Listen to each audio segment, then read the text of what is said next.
जय जगन्नाथ। नमस्कार दर्शक बंधु। समय कहाँ पाई अटके नहीं। देखु देखु 2025 मसीहा आम हाथ खसी जावाक बसिलानी। किंतु निज छाती हाथ रखी कहतु तो आपण गत किछि वर्ष हैला जो सुखर आशा रखिथिले ताहा कण आपणको मिली पारिछि? कौन आपण राति दिन एक करी परिश्रम करिवा परे मध्य भाग्य आपणक साथ देउनाही? कौन आपणक योग्यता थाई मध्य चाकरी क्षेत्र में आपणको बारंबार अवहेला करा जाउछि? प्रमोशन पाई आपण हकदार थाई मध्य अन्य कहीं आपणक स्थान छड़ाई नेउछि कि? टिकिए भाबंतु, काहेकि आपणक व्यवसाय रे हठात मांदावस्था आसी जाइछि?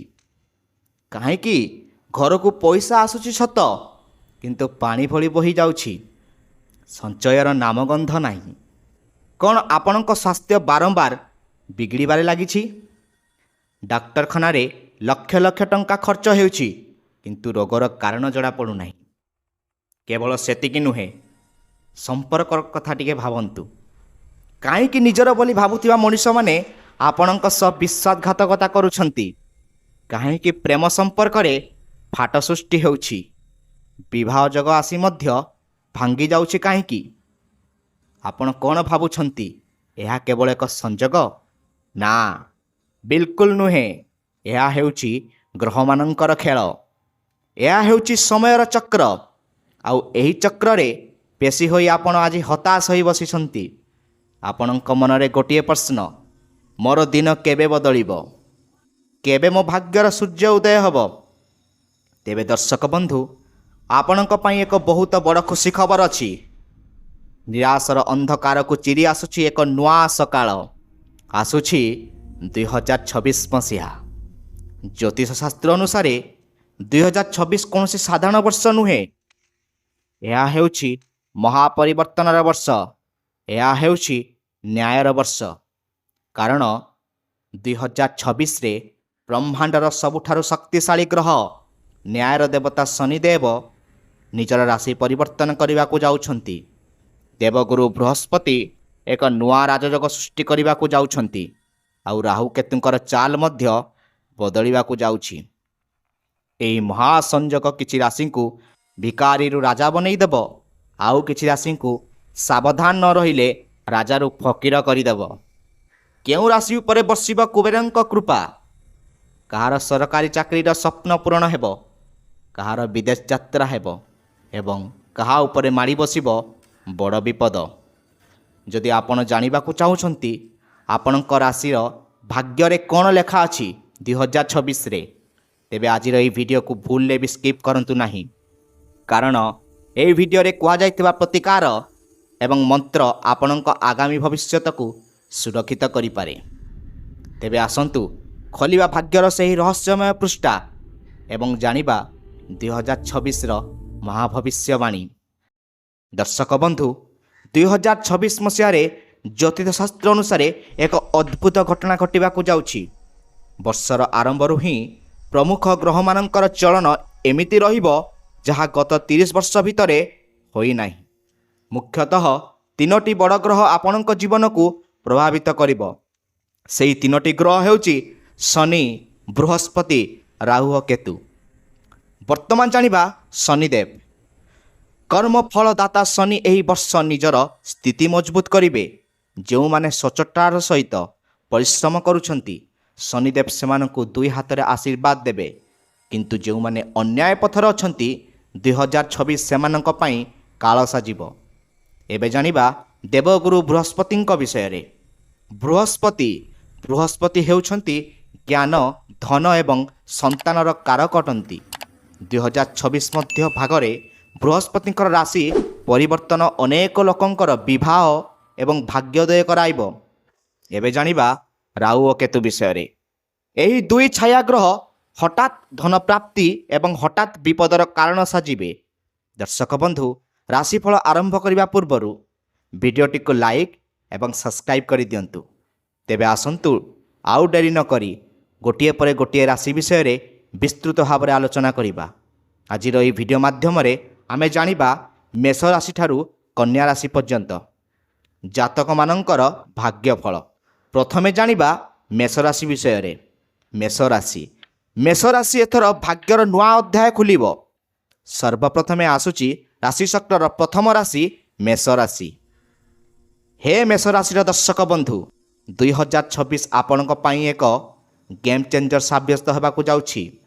ଗତ କିଛି ବର୍ଷ ଧରି ଆପଣ ଯେଉଁ ମାନସିକ ଅଶାନ୍ତି ଏବଂ କ୍ୟାରିୟରକୁ ନେଇ ଚିନ୍ତାରେ ଥିଲେ, ତାହା ଏବେ ଶେଷ ହେବାକୁ ଯାଉଛି। ଏବେ ଚାଲନ୍ତୁ ଜାଣିବା ଆପଣଙ୍କର ଚାକିରି ଏବଂ କ୍ୟାରିୟର କେମିତି ରହିବ। ବର୍ଷର ଆରମ୍ଭରୁ ହିଁ ଶନିଦେବଙ୍କର କୃପାରୁ ଆପଣଙ୍କ କର୍ମକ୍ଷେତ୍ରରେ ସ୍ଥିରତା ଆସିବ। ଯଦି ଆପଣଙ୍କ ପ୍ରମୋସନ୍ ପାଇଁ ଅପେକ୍ଷା କରିଥିଲେ, ତେବେ ମାର୍ଚ୍ଚ ମାସ ପରେ ଆପଣଙ୍କୁ ବଡ଼ ପଦବୀ ମିଳିବାର ପ୍ରବଳ ଯୋଗ ରହିଛି। ବେକାରୀ ଯୁବକ ଯୁବତୀମାନଙ୍କୁ ମନ ମୁତାବକ ଚାକିରି ମିଳିବ। ଏବେ ଜାଣିବା ଆପଣଙ୍କର ଆର୍ଥିକ ସ୍ଥିତି ବିଷୟରେ। ଧନର କାରକ ବୃହସ୍ପତି ଆପଣଙ୍କୁ ନୂଆ ରୋଜଗାରର ବାଟ ଦେଖାଇବେ।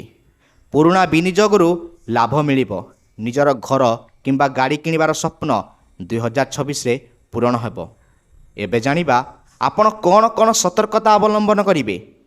କିନ୍ତୁ ସାବଧାନ, ବର୍ଷର ମଧ୍ୟଭାଗରେ ଆପଣଙ୍କୁ ନିଜର କ୍ରୋଧ ଉପରେ ନିୟନ୍ତ୍ରଣ ରଖିବାକୁ ପଡ଼ିବ। ଅହଙ୍କାର କଲେ ହାତକୁ ଆସିଥିବା ସୁଯୋଗ ଚାଲିଯିବ। ତେବେ ମେଷରାଶିର ପ୍ରତିକାର କ'ଣ ରହିଛି, ସେ ବିଷୟରେ ଏବେ ଜାଣିବା। ପ୍ରତି ମଙ୍ଗଳବାର ଦିନ ହନୁମାନ ଚାଳିଶା ପାଠ କରନ୍ତୁ ଏବଂ ଗରିବଙ୍କୁ ଲାଲ ରଙ୍ଗର ଫଳ ଦାନ କରନ୍ତୁ। ଦର୍ଶକ ବନ୍ଧୁ, ଏବେ ଚାଲନ୍ତୁ ଜାଣିବା ବୃଷରାଶି ବ୍ୟକ୍ତିବିଶେଷଙ୍କ ବିଷୟରେ। ବୃଷରାଶି ହେଉଛି ସଂଘର୍ଷ ପରେ ସଫଳତାର ପ୍ରତୀକ। ଏବେ ଆସିବା ବୃଷରାଶି। 2026 ଆପଣଙ୍କ ପାଇଁ ମିଶ୍ରିତ ଫଳ ନେଇ ଆସୁଛି, କିନ୍ତୁ ପରିଶ୍ରମର ଫଳ ମିଠା ହେବ। ତେବେ ବୃଷରାଶି ବ୍ୟକ୍ତି ବିଶେଷଙ୍କର ଶିକ୍ଷା ଓ ବ୍ୟବସାୟର କ'ଣ ରହିଛି? ଯେଉଁ ଛାତ୍ରଛାତ୍ରୀମାନେ ଉଚ୍ଚଶିକ୍ଷା ପାଇଁ ବିଦେଶ ଯିବାକୁ ଚାହୁଁଛନ୍ତି, ସେମାନଙ୍କ ପାଇଁ 2026 ଏକ ସୁବର୍ଣ୍ଣ ସୁଯୋଗ। ବ୍ୟବସାୟୀମାନଙ୍କ ପାଇଁ ବର୍ଷର ପ୍ରଥମ 6 ମାସ ବହୁତ ଲାଭଦାୟକ ରହିବ। ପାର୍ଟନରସିପ୍ ବ୍ୟବସାୟରେ ଲାଭ ମଧ୍ୟ ମିଳିବ। ତେବେ ଆପଣଙ୍କର ସ୍ୱାସ୍ଥ୍ୟ ଅବସ୍ଥା କେମିତି ରହିବ, ସେ ବିଷୟରେ ଆଲୋଚନା କରିବା। ଏଠାରେ ଟିକେ ସତର୍କ ରହିବାକୁ ପଡ଼ିବ। ପେଟଜନିତ ସମସ୍ୟା କିମ୍ବା ଗଣ୍ଠିବାତ ସମସ୍ୟା ଆପଣଙ୍କୁ ହଇରାଣ କରିପାରେ। ଖାଦ୍ୟପେୟ ଉପରେ ଧ୍ୟାନ ଦେବେ। ତେବେ ଆପଣଙ୍କର ପ୍ରେମ ସମ୍ପର୍କ କେମିତି ରହିବ? ଅବିବାହିତାମାନଙ୍କ ପାଇଁ ବିବାହର ସୁଯୋଗ ରହିଛି, କିନ୍ତୁ ବିବାହିତ ଦମ୍ପତି ମଧ୍ୟରେ ଛୋଟ ଛୋଟ କଥାକୁ ନେଇ ମତାନ୍ତର ହୋଇପାରେ। ତେବେ ଏହାର ପ୍ରତିକାର କ'ଣ? ଶୁକ୍ରବାର ଦିନ ମା ଲକ୍ଷ୍ମୀଙ୍କୁ ପଦ୍ମଫୁଲ ଅର୍ପଣ କରନ୍ତୁ ଏବଂ ଧଳା ରଙ୍ଗର ବସ୍ତ୍ର ଦାନ କରନ୍ତୁ। ଏବଂ ଆପଣଙ୍କୁ ଗୋଟେ ବିଶେଷ ମନ୍ତ୍ର ଦିଆଯାଉଛି, ସେହି ମନ୍ତ୍ରକୁ ଆପଣ ନିତିଦିନ ଜପ କରନ୍ତୁ। ମନ୍ତ୍ରଟି ହେଉଛି ଓମ୍ ଶ୍ରୀଂ ମହାଲକ୍ଷ୍ମୀ ନମଃ। ମନ୍ତ୍ରକୁ ଆଉ ଥରେ ଧ୍ୟାନର ସହିତ ଶୁଣନ୍ତୁ। ଓମ୍ ଶ୍ରୀଂ ମହାଲକ୍ଷ୍ମୀ ନମଃ। ଏହି ମନ୍ତ୍ରକୁ ଜପ କରନ୍ତୁ। ଏବେ ଜାଣିବା ମିଥୁନ ରାଶି ବିଷୟରେ। ମିଥୁନ ରାଶି ଭାଗ୍ୟର ଦ୍ୱାର ଖୋଲିବ। ମିଥୁନ ରାଶିର ବନ୍ଧୁଗଣ ଖୁସି ହୋଇଯାଆନ୍ତୁ, କାରଣ 2026 ଆପଣଙ୍କ ପାଇଁ ଏକ ମାଷ୍ଟର ଷ୍ଟ୍ରୋକ୍ ବର୍ଷ ହେବାକୁ ଯାଉଛି। ତେବେ ମିଥୁନ ରାଶିର ବ୍ୟକ୍ତିଗଣଙ୍କର ଚାକିରି ଓ ବ୍ୟବସାୟ କ'ଣ ରହିବ? ଆପଣଙ୍କ ରାଶିରେ ଅଧିପତି ବୁଧ କର୍କଟ ରାଶି ବିଷୟରେ। କର୍କଟ ରାଶିର ବ୍ୟକ୍ତିମାନେ ସାଧାରଣତଃ ବହୁତ ଭାବପ୍ରବଣ ହୋଇଥାନ୍ତି। 2026 ଆପଣଙ୍କୁ ମାନସିକ ଶାନ୍ତି ଦେବ, କିନ୍ତୁ କିଛି ପରୀକ୍ଷା ମଧ୍ୟ ନେଇପାରେ। ତେବେ କର୍କଟ ରାଶି ବ୍ୟକ୍ତିମାନଙ୍କର ସ୍ୱାସ୍ଥ୍ୟ ଏବଂ ପରିବାର କେମିତି ରହିବ? ଶନିଙ୍କ ପ୍ରଭାବ ହେତୁ ମାଙ୍କ ସ୍ୱାସ୍ଥ୍ୟକୁ ନେଇ ଚିନ୍ତା ବଢ଼ିପାରେ, କିନ୍ତୁ ଆପଣଙ୍କ ନିଜର ସ୍ୱାସ୍ଥ୍ୟ ଭଲ ରହିବ। ପରିବାରରେ କୌଣସି ମାଙ୍ଗଳିକ କାର୍ଯ୍ୟ ଅନୁଷ୍ଠିତ ହେବ। ତେବେ ଆପଣଙ୍କ କ୍ୟାରିୟର କ'ଣ ରହିବ? ଚାକିରିରେ ସ୍ଥାନ ପରିବର୍ତ୍ତନ ବା ଟ୍ରାନ୍ସଫର ଯୋଗ ରହିଛି। ଯଦି ଆପଣ ସରକାରୀ ଚାକିରି ପାଇଁ ଚେଷ୍ଟା କରୁଛନ୍ତି, ତେବେ କଠିନ ପରିଶ୍ରମ ପରେ ସଫଳତା ମିଳିବ। ତେବେ ଆପଣ କ'ଣ ସତର୍କତା ଅବଲମ୍ବନ କରିବେ? ଶତ୍ରୁମାନେ ଆପଣଙ୍କ ବିରୁଦ୍ଧରେ ଷଡ଼ଯନ୍ତ୍ର କରିପାରନ୍ତି। ନିଜର ଗୋପନୀୟ କଥା କାହା ଆଗରେ ପ୍ରକାଶ କରନ୍ତୁ ନାହିଁ। ତେବେ ଆପଣଙ୍କର ପ୍ରତିକାର ହେଉଛି ପ୍ରତି ସୋମବାର ଶିବଲିଙ୍ଗରେ କଞ୍ଚା କ୍ଷୀର ଏବଂ କଳା ରାଶି ଅର୍ପଣ କରନ୍ତୁ। ଏବଂ ଆପଣଙ୍କର ପାଇଁ ଗୋଟେ ଗୁରୁତ୍ୱପୂର୍ଣ୍ଣ ମନ୍ତ୍ର ଅଛି, ସେହି ମନ୍ତ୍ରକୁ ଆପଣ 108 ଥର ଜପ କରିବେ। ମନ୍ତ୍ରଟି ହେଉଛି ଓମ୍ ନମଃ ଶିବାୟ। ଆଉ ଥରେ କହୁଛି ମନ୍ତ୍ରକୁ ଧ୍ୟାନର ସହିତ ଶୁଣନ୍ତୁ। ଓମ୍ ନମଃ ଶିବାୟ। ଏବେ ଜାଣିବା ସିଂହ ରାଶି। ସିଂହ ରାଶିର ଅଧିପତି ହେଲେ ସୂର୍ଯ୍ୟ। ଆଉ 2026ରେ ଆପଣଙ୍କ ତେଜ ସୂର୍ଯ୍ୟଙ୍କ ଭଳି ପ୍ରଖର ହେବ। ଆପଣଙ୍କର ଏହି ବର୍ଷ ରାଜଯୋଗ ଅଛି। ଏହି ବର୍ଷ ଆପଣଙ୍କ ପାଇଁ ଏକ ବଡ଼ ରାଜଯୋଗ ସୃଷ୍ଟି ହେଉଛି। ରାଜନୀତି କ୍ଷେତ୍ରରେ ଥିବା ବ୍ୟକ୍ତିଙ୍କୁ ବଡ଼ ପଦବୀ ମିଳିବ। ସମାଜରେ ମାନ ସମ୍ମାନ ବଢ଼ିବ। ଆପଣଙ୍କର ଧନ ସମ୍ପତ୍ତି ଆର୍ଥିକ ଦୃଷ୍ଟିରୁ ଏହି ବର୍ଷ ଅତ୍ୟନ୍ତ ଶୁଭ। ନୂଆ ବ୍ୟବସାୟ ଆରମ୍ଭ କରିବା ପାଇଁ ଏହା ଶ୍ରେଷ୍ଠ ସମୟ। ସେୟାର ବଜାରରୁ ଲାଭ ମିଳିପାରେ। ଆପଣଙ୍କ ସମ୍ପର୍କ କେମିତି ରହିବ? ପ୍ରେମ ସମ୍ପର୍କ ବିବାହରେ ପରିଣତ ହେବ, କିନ୍ତୁ ଅହଙ୍କାର କାରଣରୁ ପତି ପତ୍ନୀଙ୍କ ମଧ୍ୟରେ ଦୂରତା ଆସିପାରେ। ଆପଣଙ୍କ ତେବେ ପ୍ରତିକାର କ'ଣ? ପ୍ରତିଦିନ ସକାଳେ ସୂର୍ଯ୍ୟ ଦେବତାଙ୍କୁ ତମ୍ବା ପାତ୍ରରେ ଜଳ ଅର୍ପଣ କରନ୍ତୁ। ରବିବାର ଦିନ ଆମିଷ ଭକ୍ଷଣ କରନ୍ତୁ ନାହିଁ। ଦର୍ଶକ ବନ୍ଧୁ, ଏବେ ଜାଣିବା କନ୍ୟା ରାଶି ବିଷୟରେ। କନ୍ୟା ରାଶି ହେଉଛି ବୁଦ୍ଧି ଓ ବିବେକର ବିଜୟ। କନ୍ୟା ରାଶି ଆପଣଙ୍କ ପାଇଁ 2026 ହେଉଛି ସୁଯୋଗର ବର୍ଷ। ତେବେ ଆପଣଙ୍କର ଶିକ୍ଷା ପ୍ରତିଯୋଗିତା ରହିପାରେ ଏଥର। ଛାତ୍ରଛାତ୍ରୀଙ୍କ ପାଇଁ ଏହା ସ୍ୱର୍ଣ୍ଣମ ସମୟ। ଯେଉଁମାନେ ଡାକ୍ତରୀ, ଇଞ୍ଜିନିୟରିଂ କିମ୍ବା ସିଏ ପଢ଼ୁଛନ୍ତି ସେମାନଙ୍କୁ ଆଶାତୀତ ସଫଳତା ମିଳିବ। ତେବେ ଆପଣଙ୍କର ସ୍ୱାସ୍ଥ୍ୟ ଅବସ୍ଥା କେମିତି ରହିବ? ବର୍ଷର ଆରମ୍ଭରେ ସ୍ୱାସ୍ଥ୍ୟଗତ ସମସ୍ୟା ଦେଖାଦେଇପାରେ, ବିଶେଷ କରି ସ୍ନାୟୁଜନିତ ରୋଗ। ତେଣୁକରି ଯୋଗ ଓ ପ୍ରାଣାୟାମ ଉପରେ ଗୁରୁତ୍ୱ ଦିଅନ୍ତୁ। ଆପଣଙ୍କର ଋଣ ଶତ୍ରୁ ବିଷୟରେ କ'ଣ ରହିବ? ଆପଣଙ୍କର କୋର୍ଟ କଚେରୀ ମାମଲାରେ ବିଜୟ ଲାଭ ହେବ। ପୁରୁଣା ଋଣ ସୁଝିବାରେ ସଫଳ ହେବେ। ତେବେ ଆପଣଙ୍କ ପ୍ରତିକାର, ବୁଧବାର ଦିନ ମୁଗ ଡାଲି ଦାନ କରନ୍ତୁ। ବିଷ୍ଣୁ ସହସ୍ରନାମ ପାଠ କଲେ ସମସ୍ତ ବାଧା ବିଘ୍ନ ଦୂର ହୁଏ। ଦର୍ଶକ ବନ୍ଧୁ, 2026 ହେଉଛି କର୍ମ ଏବଂ ଭାଗ୍ୟର ମିଳନର ବର୍ଷ। ଆଉ ବାକି ଥିବା ଏହି 6ଟି ରାଶି ତୁଳା, ବିଛା, ଧନୁ, ମକର, କୁମ୍ଭ, ମୀନ ଭିତରେ ଏମିତି କିଛି ରାଶି ଅଛନ୍ତି ଯେଉଁମାନଙ୍କ ଜୀବନରେ ଗତିପଥ ସମ୍ପୂର୍ଣ୍ଣ ବଦଳିବାକୁ ଯାଉଛି। କେହି କେହି ଶୂନ୍ୟରୁ ଶିଖରକୁ ଯିବେ, ତ ଆଉ କେହି ନିଜର ଗୋଟିଏ ଭୁଲ ନିଷ୍ପତ୍ତି ପାଇଁ ପଶ୍ଚାତାପ କରିବେ। ତେବେ ଆସନ୍ତୁ ଆଉ ମୁହୂର୍ତ୍ତେ ବି ଡେରି ନକରି ଖୋଲିବା ଭାଗ୍ୟର ସେହି ଦ୍ୱିତୀୟ ପୃଷ୍ଠା। ଦେଖିବା ଆପଣଙ୍କ ରାଶିରେ କ'ଣ ସବୁ ଯୋଗ ଅଛି। ଏବେ ଜାଣିବା ତୁଳା ରାଶି ବିଷୟରେ। ତୁଳା ରାଶି ହେଉଛି ବିଳାସ ଓ ବୈଭବର ବର୍ଷ। ତୁଳା ରାଶିର ବନ୍ଧୁଗଣ, 2026 ଆପଣଙ୍କ ପାଇଁ ସ୍ୱପ୍ନ ପୂରଣର ବର୍ଷ ହେବାକୁ ଯାଉଛି। ଆପଣଙ୍କ ରାଶିର ଅଧିପତି ଶୁକ୍ର ଏବଂ ଭାଗ୍ୟ ସ୍ଥାନରେ ଗ୍ରହମାନଙ୍କର ସ୍ଥିତି ଆପଣଙ୍କୁ ବିଳାସମୟ ଜୀବନ ପ୍ରଦାନ କରିବ। ତେବେ ଆପଣଙ୍କ ଆର୍ଥିକ ସ୍ଥିତି କ'ଣ ରହିବ? ଯଦି ଆପଣ ବହୁତ ଦିନରୁ ନିଜର ସ୍ୱପ୍ନର ଘର କିମ୍ବା ଦାମୀ ଗାଡ଼ି କିଣିବାକୁ ଚାହୁଁଥିଲେ, ତେବେ 2026ରେ ସେହି ଇଚ୍ଛା ନିଶ୍ଚୟ ପୂରଣ ହେବ। ବ୍ୟାଙ୍କ ବାଲାନ୍ସ ବଢ଼ିବ। ସେୟାର ବଜାର ଏବଂ ଫ୍ୟାସନ୍ ଡିଜାଇନିଂ କ୍ଷେତ୍ରରେ ଥିବା ଲୋକମାନେ ପ୍ରଚୁର ଲାଭ ପାଇବେ। ତେବେ ଆପଣଙ୍କ କ୍ୟାରିୟର କ'ଣ ରହିବ? ଚାକିରି କ୍ଷେତ୍ରରେ ଆପଣଙ୍କର କ୍ରିଏଟିଭିଟିକୁ ପ୍ରଶଂସା ମିଳିବ। ମହିଳାମାନଙ୍କ ପାଇଁ ଏହି ବର୍ଷ ଅତ୍ୟନ୍ତ ଶୁଭ। କର୍ମକ୍ଷେତ୍ରରେ ପଦୋନ୍ନତି ସହ ଦରମା ବୃଦ୍ଧିର ଯୋଗ ରହିଛି। ତେବେ ଆପଣଙ୍କର ପ୍ରେମ ସମ୍ପର୍କ କ'ଣ ରହିବ? ପ୍ରେମୀ ଯୁଗଳଙ୍କ ପାଇଁ ଏହା ସୁବର୍ଣ୍ଣ ସମୟ। ପ୍ରେମ ବିବାହରେ ସମ୍ଭାବନା ପ୍ରବଳ। ଦାମ୍ପତ୍ୟ ଜୀବନରେ ମଧୁରତା ଆସିବ। ତେବେ ଆପଣ କ'ଣ କ'ଣ ସତର୍କତା ଅବଲମ୍ବନ କରିବେ? ଅତ୍ୟଧିକ ଖର୍ଚ୍ଚ ଉପରେ ନିୟନ୍ତ୍ରଣ ରଖନ୍ତୁ। ଶରୀରରେ ମେଦ ବୃଦ୍ଧି ବା ସୁଗାର ଜନିତ ସମସ୍ୟା ଦେଖାଦେଇପାରେ। ତେବେ ଆପଣଙ୍କ ପ୍ରତିକାର ହେଉଛି ପ୍ରତି ଶୁକ୍ରବାର ଦିନ ଧଳା ରଙ୍ଗର ମିଠା, ଯାହା କ୍ଷୀରି କିମ୍ବା ରସଗୋଲା ହୋଇପାରେ, ମା ଲକ୍ଷ୍ମୀଙ୍କୁ ଭୋଗ ଲଗାଇ ଛୋଟ କନ୍ୟାମାନଙ୍କୁ ବାଣ୍ଟନ୍ତୁ। ସୁଗନ୍ଧିତ ଅତର ବ୍ୟବହାର କରନ୍ତୁ। ଏବେ ଜାଣିବା ବିଛା ରାଶି ବିଷୟରେ। ବିଛା ରାଶି ହେଉଛି ରହସ୍ୟମୟ ପରିବର୍ତ୍ତନ। ଏବେ ଆସିବା ସବୁଠାରୁ ସେହି ଶକ୍ତିଶାଳୀ ରାଶି ହେଉଛି ବିଛା ରାଶି। 2026 ଆପଣଙ୍କ ପାଇଁ ସଂଘର୍ଷ ପରେ ବିଜୟର ବର୍ଷ।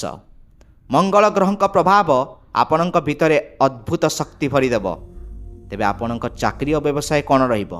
ଯେଉଁମାନେ ପୋଲିସ, ସେନା, ଇଞ୍ଜିନିୟରିଂ କିମ୍ବା ରିସର୍ଚ୍ଚ କ୍ଷେତ୍ରରେ ଅଛନ୍ତି ସେମାନଙ୍କୁ ଅଦ୍ଭୁତପୂର୍ବ ସଫଳତା ମିଳିବ। ବ୍ୟବସାୟରେ କିଛି ନୂଆ ରିସ୍କ ନେବେ ଏବଂ ସେଥିରେ ସଫଳ ହେବେ। ଗୁପ୍ତ ଶତ୍ରୁମାନେ ଆପଣଙ୍କ ସାମ୍ନାରେ ମୁଣ୍ଡ ନୁଆଇବେ। ତେବେ ଆପଣଙ୍କ ଆର୍ଥିକ ସ୍ଥିତି କ'ଣ ରହିବ? ହଠାତ୍ ଧନ ପ୍ରାପ୍ତିର ଯୋଗ ରହିଛି, କିନ୍ତୁ ଯେତିକି ଆସିବ ସେତିକି ଖର୍ଚ୍ଚ ମଧ୍ୟ ହେବ। ଆପଣଙ୍କର ସ୍ୱାସ୍ଥ୍ୟ ଅବସ୍ଥା ବିଷୟରେ ଜାଣିବା। ଏଠାରେ ସାବଧାନ ରହିବାକୁ ପଡ଼ିବ। ରକ୍ତଚାପ ଏବଂ ଦୁର୍ଘଟଣା ଜନିତ ଭୟ ରହିଛି। ଗାଡ଼ି ଚଳାଇବା ବେଳେ ସତର୍କ ହେବେ।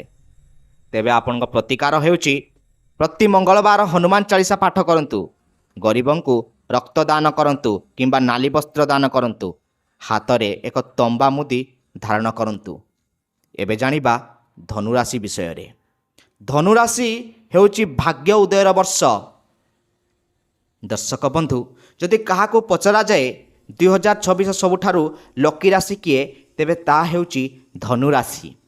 କାରଣ ଆପଣଙ୍କ ରାଶିର ଅଧିପତି ଦେବଗୁରୁ ବୃହସ୍ପତି ଏହି ବର୍ଷ ଆପଣଙ୍କ ଉପରେ ବହୁତ ପ୍ରସନ୍ନ ରହିବେ। ତେବେ ଆପଣଙ୍କର ଶିକ୍ଷା ଓ ବିଦେଶ ଯାତ୍ରା ବିଷୟରେ ଜାଣିବା। 2026 ହେଉଛି ଜ୍ଞାନ ଆହରଣର ବର୍ଷ। ଛାତ୍ରଛାତ୍ରୀମାନେ ନିଜ ପସନ୍ଦର କଲେଜରେ ସିଟ୍ ପାଇବେ। ଯେଉଁମାନେ ବିଦେଶ ଯାଇ ଚାକିରି କରିବାକୁ ଚାହୁଁଥିଲେ ସେମାନଙ୍କର ଭିଜା ସମସ୍ୟା ଦୂର ହୋଇଯିବ। ତେବେ ଆପଣଙ୍କ କ୍ୟାରିୟର କ'ଣ ରହିବ? ଚାକିରିରେ ଆପଣଙ୍କ ଜ୍ଞାନ ଏବଂ ପରାମର୍ଶକୁ ଗୁରୁତ୍ୱ ଦିଆଯିବ। ଶିକ୍ଷକ, ଅଧ୍ୟାପକ ଏବଂ ଆଇନଜୀବୀମାନଙ୍କ ପାଇଁ ଏହା ସୁବର୍ଣ୍ଣ ସମୟ। ଆଧ୍ୟାତ୍ମିକତା ଆପଣଙ୍କର ବଢ଼ିପାରେ। ମନ ଧର୍ମକର୍ମରେ ଲାଗିବ। ତୀର୍ଥଯାତ୍ରାରେ ଯୋଗ ରହିଛି। ତେବେ ଆପଣ କ'ଣ ସତର୍କତା ଅବଲମ୍ବନ କରିବେ? ଓଜନ ବୃଦ୍ଧି ଏବଂ ଯକୃତ ଜନିତ ସମସ୍ୟା ଦେଖାଦେଇପାରେ। ତେଲ ମସଲା ଖାଦ୍ୟରୁ ଦୂରେଇ ରୁହନ୍ତୁ।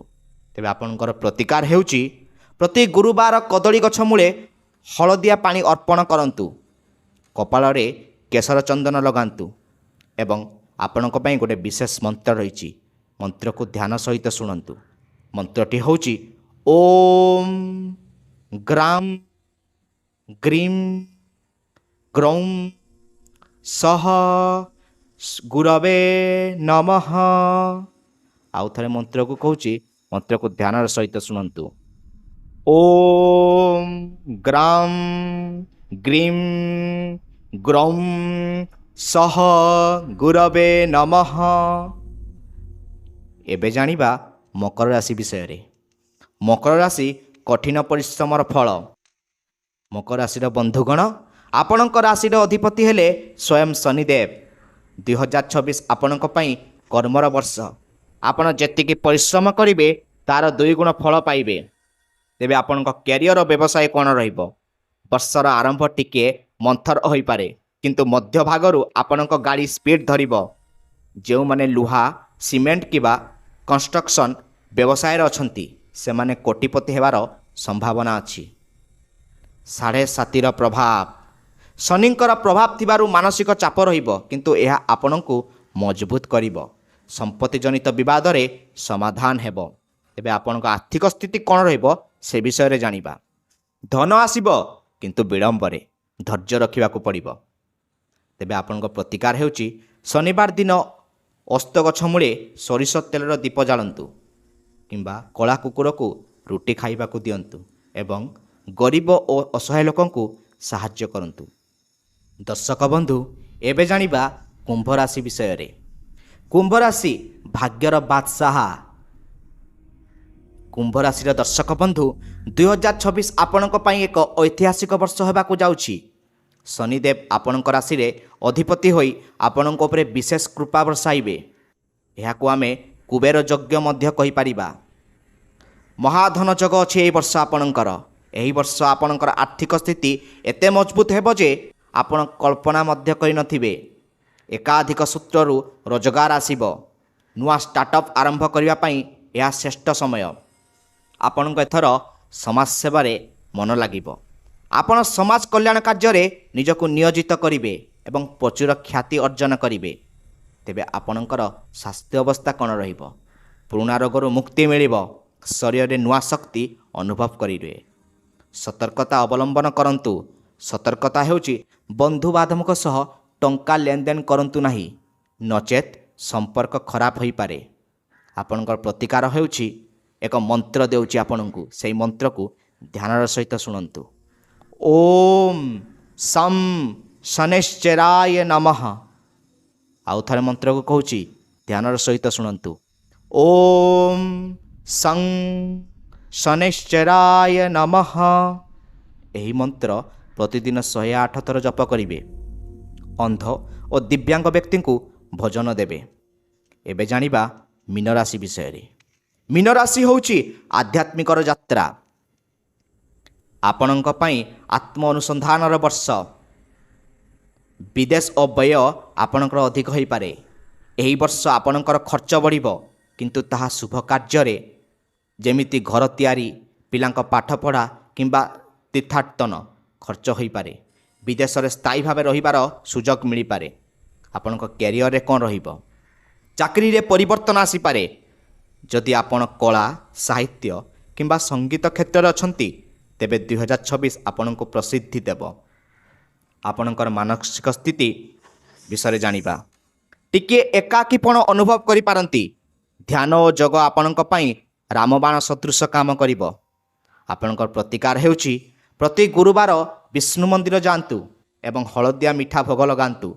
ମାଛମାନଙ୍କୁ ଦାନା ଖାଇବାକୁ ଦିଅନ୍ତୁ। ଦର୍ଶକ ବନ୍ଧୁ, ଏ ତ ଥିଲା 12ଟି ରାଶିର ଫଳାଫଳ, କିନ୍ତୁ ଶାସ୍ତ୍ର କହେ ଗ୍ରହ ଶାନ୍ତି ହିଁ ସୁଖର ଚାବିକାଠି।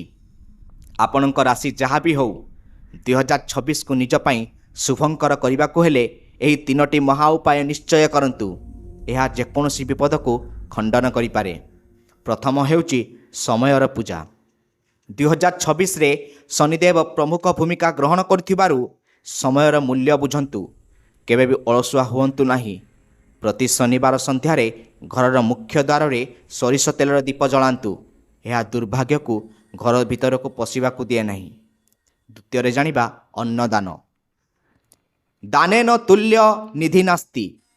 2026ରେ ଆପଣ ନିଜ ରୋଜଗାରର କିଛି ଅଂଶ ଗରିବ, ଅନାଥ କିମ୍ବା ବୃଦ୍ଧାଶ୍ରମରେ ଦାନ କରନ୍ତୁ।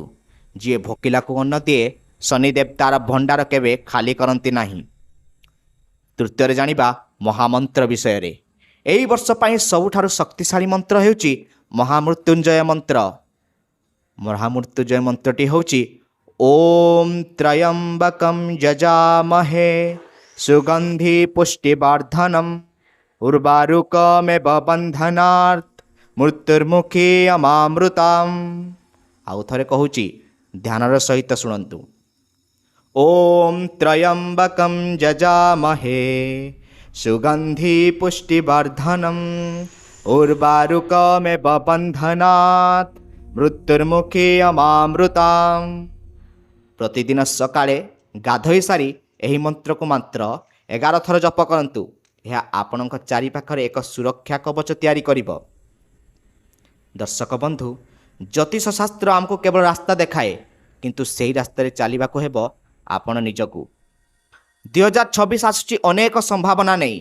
ଭୟ କରନ୍ତୁ ନାହିଁ, କର୍ମ କରନ୍ତୁ। ଯାହାର କର୍ମ ଭଲ, ତାହାର ଭାଗ୍ୟ ଦାସ ହୋଇ ରହେ। ନିଜ ଉପରେ ଏବଂ ସେହି ଉପରବାଲାଙ୍କ ଉପରେ ବିଶ୍ୱାସ ରଖନ୍ତୁ। ଦେଖିବେ ଆଗାମୀ ବର୍ଷ ଆପଣଙ୍କ ଜୀବନର ସବୁଠାରୁ ସୁନ୍ଦର ବର୍ଷ ହେବ।